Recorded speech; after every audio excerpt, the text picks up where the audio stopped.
Shalom, shalom. I want to start off by giving all praises, honor, and glory to Yahweh, Ba'ashem, Yahweh Shai, Ba'ashem, Rakakwadash. Double honors to the apostles and the elders and the men of great millstone, as well as those men who preach and teach the likewise doctrine. No compromises, no mixing it to fix it. Shalom to all the Akim and the few Aquas who may be listening. This is your brother Batakala Yahweh from the GMS camp here in Chicago, coming back at you with another lesson through the spirit and power of Yahweh, Ba'ashem, Yahweh Shai. And we're just going to get straight into it. All right, this is the book of Jeremiah, chapter 10 and verse 2. Thus saith Yahweh, learn not the way of the heathen, and be not dismayed at the signs of heaven, for the heathen are dismayed at them. So, let me do this real quick. Let me read that again. This is Jeremiah chapter 10 and verse 2. Thus saith Yahweh, learn not the way of the heathen, and be not dismayed at the signs of heaven, for the heathen are dismayed at them. All right. Verse 3. Well, let me break this down first, Salakia. So we're not supposed to be going after the ways that these heathens set up, because these heathens set up things that make us go off. All right. And everything that these heathens do is outside of the will of Yahweh, Ba'ashem, Yahweh Shai. That's why they're heathens. Okay. But let me go down to verse 3. For the customs of the people are vain, for one cutteth a tree out of a forest, the work of the hands of the workmen with the axe. Verse 4, they deck it with silver and with gold. They fasten it with nails and with hammers that move not. All right. So this is talking about the season that's coming. Well, we're really in that season already, and that's the reason why I'm doing this lesson. That's actually referring to the ritual that you know, the Western society or Christians or just people who celebrate the wickedness holiday, December 25th.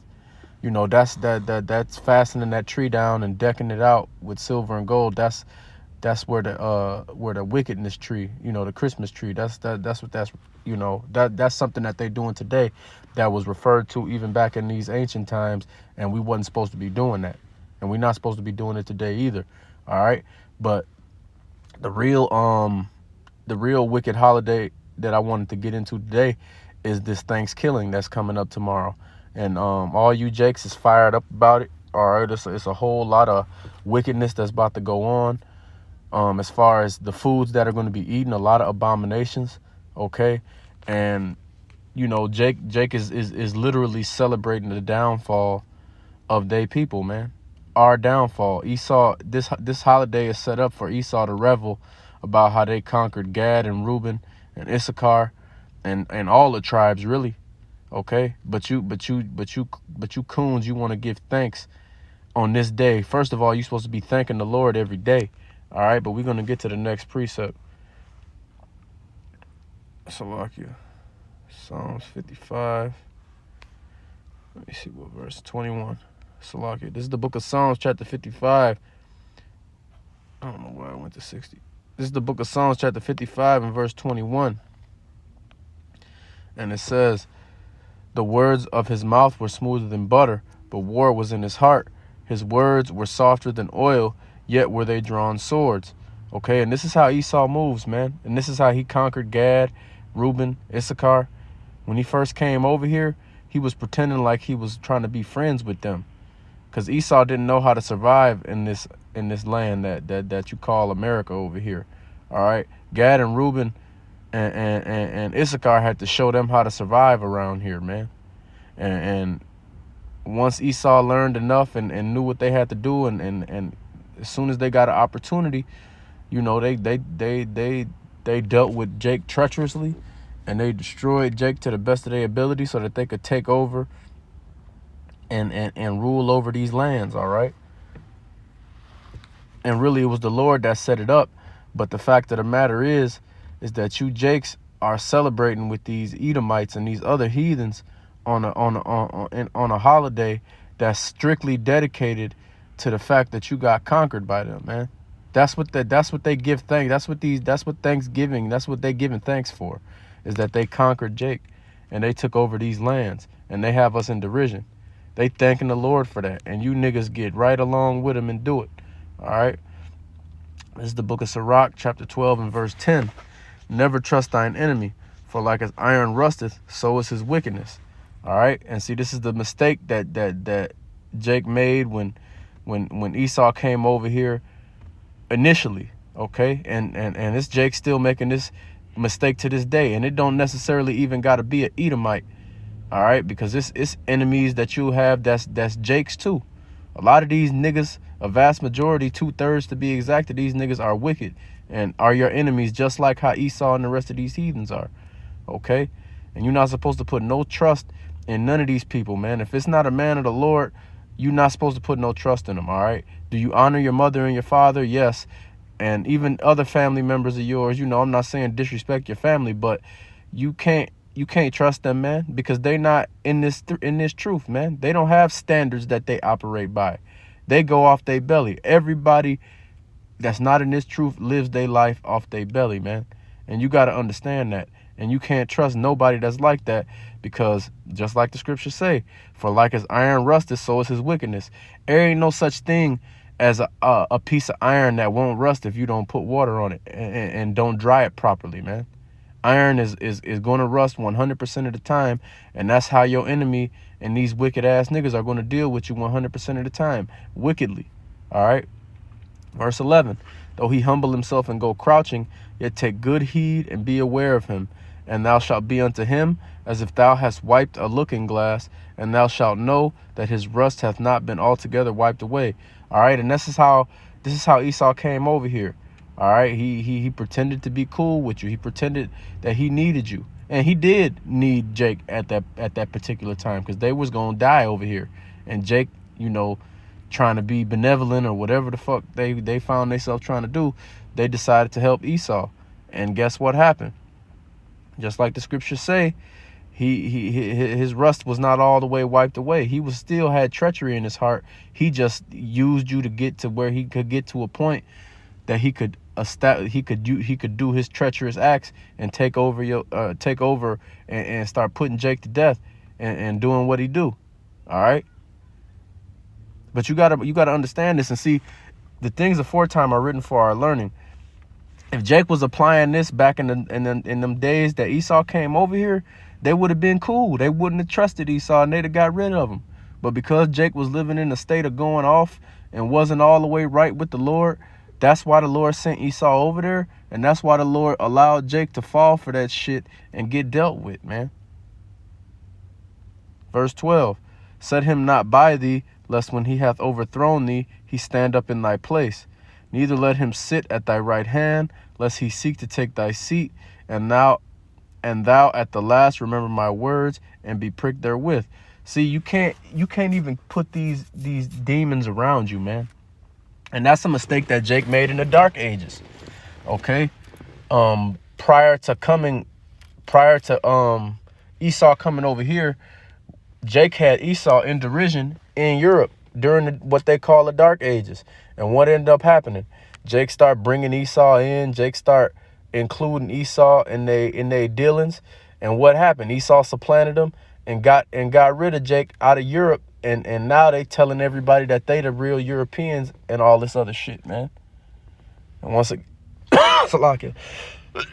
again, if Jake was on point and Jake was really living their life through the scriptures, then it would have been a lot harder for this to happen. And really, if we was living our life through the scriptures, the Lord wouldn't have had a gripe with us, and it wouldn't have happened. Now, of course, all of this stuff had to happen, and it is what it is.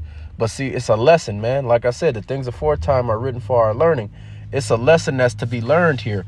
These scriptures weren't applied at certain periods in time, and the whole world, the whole course of the world was changed because Jake wasn't abiding by the scriptures. All right. That's why we got to take this serious every day. Myself first and foremost, man, because your whole life can be changed if you decide to be negligent about this, man. All right. And we've all been jacked up by the Lord. At least I know I have. And you don't want to run out of rope to the point where now you done got jacked up so many times and you ain't doing what you're supposed to do. And the Lord just decided to hit you with one that you can't come back from. All right, because that will happen, man. The Lord ain't playing out here, especially with those of us that know this truth and are so-called in this truth. We got to live that, man. Myself first and foremost.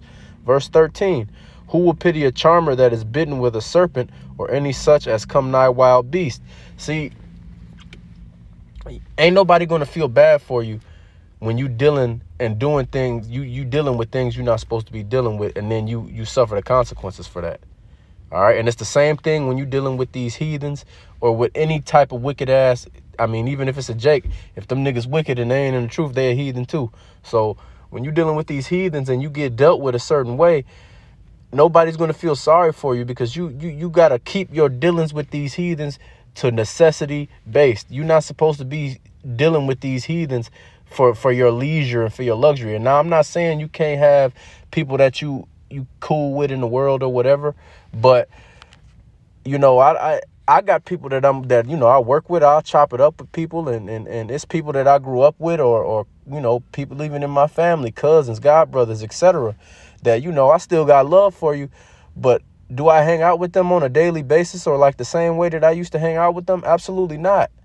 Because I don't want to be around that, man. Once you in the spirit and you've been in the spirit before, you only want to be around people that's in the spirit like you, man. These people are on a low level, and all they really do and seek to do is wickedness. And you're going to end up being vexed at the least, and at the worst, you're going to end up getting punished for dealing with these motherfuckers and getting yourself in situations that you shouldn't be in, dealing with these motherfuckers on that type of level.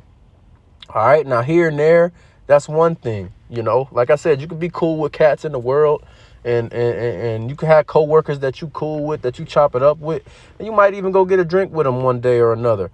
But one thing that you're not supposed to be doing is spending the majority of your time breaking bread with these people. All right. And when it comes to Edomites, man, outside of the woman, and even when you're dealing with the Edomite woman, you got to be careful. When you're dealing with any of these women, you got to be careful. But outside of the woman, man, you definitely shouldn't be hanging out with no verified Edomite males on a regular basis, hard body like that, once you're in this truth, man, because that's your enemy, man. And when you end up getting dealt with, you know, nobody's going to feel bad, because you shouldn't have been doing that. All right. Now, of course, it's certain people, certain jakes that look like E, and I'm not talking about that. All right. If it's a speckled bird, it's a speckled bird. That's not the same thing I'm talking about. But even then, if the brother ain't in the truth, you know, keep it to a minimum, man. These people in the world are bugged out, and they are very susceptible to have demons jump on them, man. And the Lord will put a demon on somebody in the world to jack you up. And a good way to mitigate that is, first and foremost, to stay on task and doing your thing. And second is to be around brothers, which is going to reinforce the first and foremost thing that you need to be doing, because brothers is going to be doing that too. All right. Next scripture. Salaki, let me just, because real quick, before I read the next verse, just to quote a quick scripture, can two walk together unless they be agreed? That's how you got to move around here. All right. You're not supposed to be walking together with people who you know you don't agree with, man, because only negativity is going to come from that, man. You use the world, but you don't abuse it, man. So, you know, it's certain situations where you're going to have to deal with certain individuals, but that don't mean you make them your best friend. That don't mean that you spending a vast majority of your time with these people. You do what you got to do with them to get what you need to get, as long as it's lawful. And other than that, you don't deal with you're not looking to deal with these motherfuckers like that, man. And it's a way to do it where you don't have to be rude and be a jerk about it, man. But you got to be cognizant of who you spending your time with, because the people that you around 9 times out of 10, that's the type of shit you're going to be doing. All right. But going on, verse 14. So one that goeth to a sinner and is defiled with him in his sins, who will pity? Like I said, can two walk together lest they be agreed? If you going and you dealing with somebody who you know is going off, you know this dude commits adultery on a regular basis, you know this dude is smoking weed all the time, you know this dude is doing all type of other various things that's against the laws of the Most High that you're not supposed to be doing, and then you go around this cat and you end up doing something, you're going to be punished for that, man. The Lord is not playing, and ain't nobody going to have no pity. The Lord included is not going to have no pity when it comes time to punish you for what you're doing, man. Because you're not supposed to be around cats like that. And you're not supposed to be opening yourself up to being around any heathen like that, whether it's a Jake or not. And like I said, this is big here, because even if you don't necessarily, as far as dealing with Esau, a lot of these Jakes may not necessarily deal with Esau on a hangout basis or on a daily basis, but they following after their ways though. All right.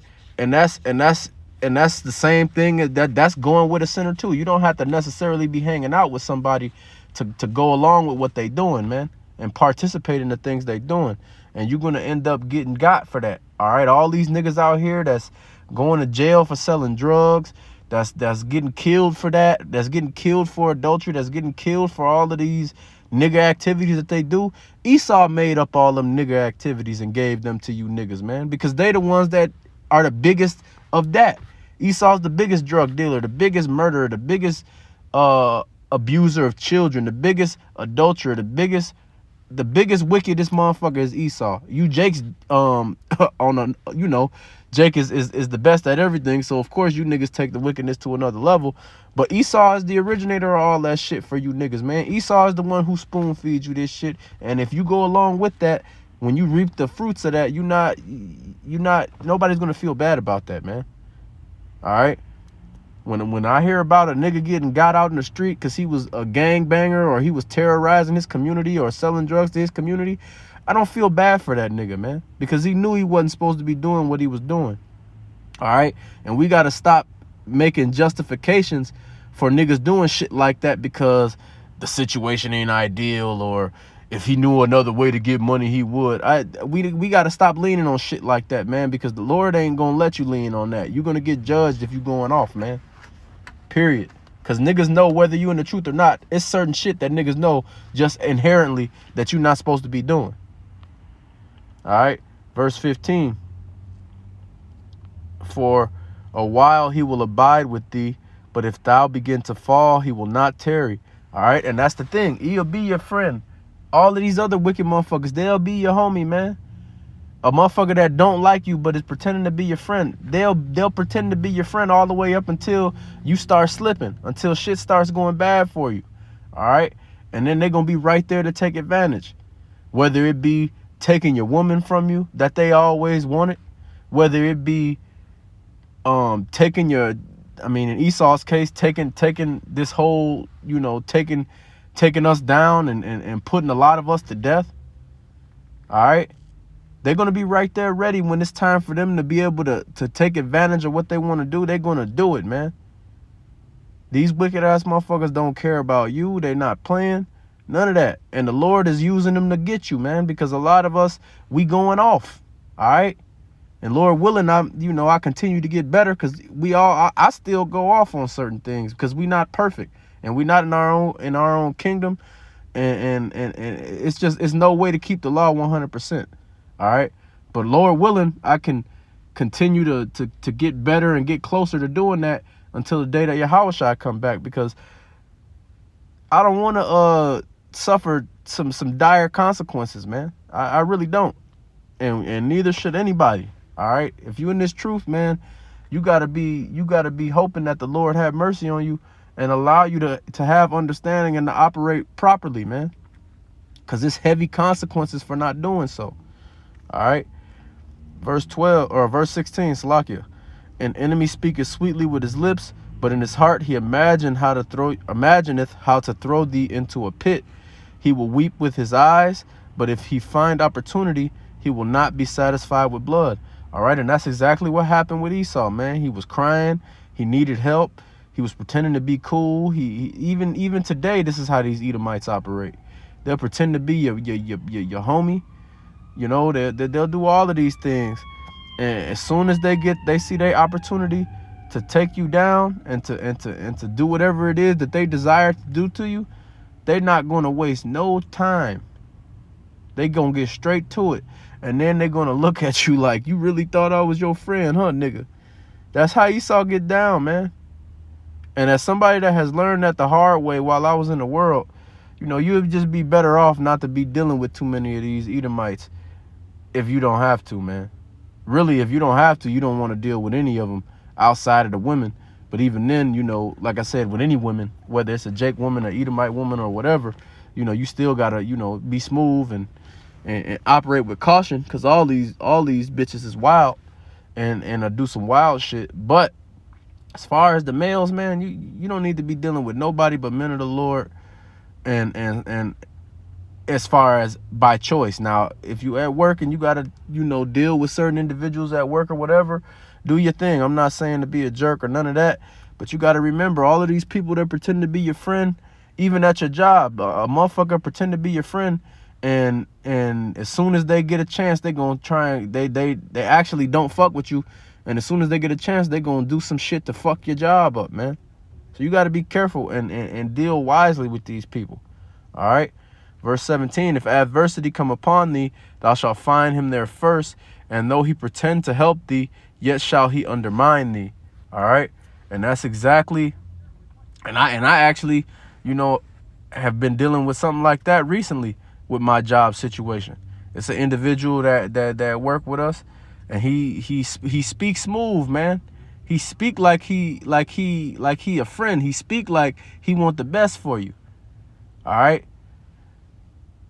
But the situations, things end up happening. The situation end up changing, and the whole time while this guy is telling me, oh well, we're gonna cut your hours back, and I don't have a real reason why, or I really don't want to do this. I look at you as a friend, and he's saying all this sweet shit, but at the end of the day, the results and the situation is the results and the situation.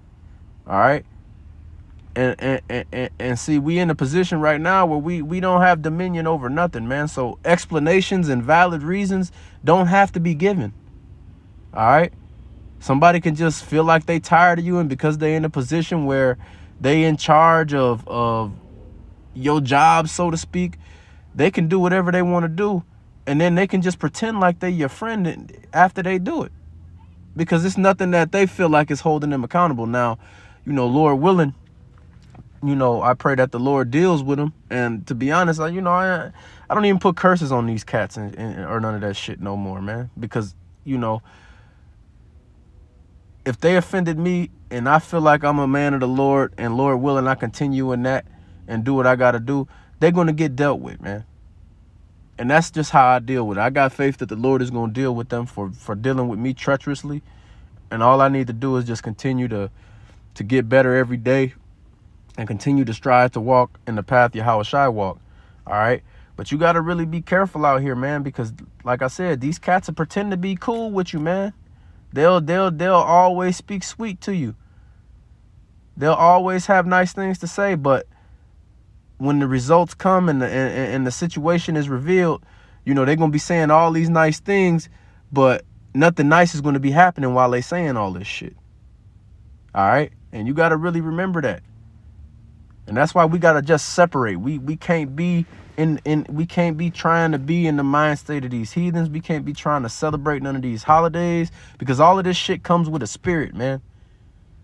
All right?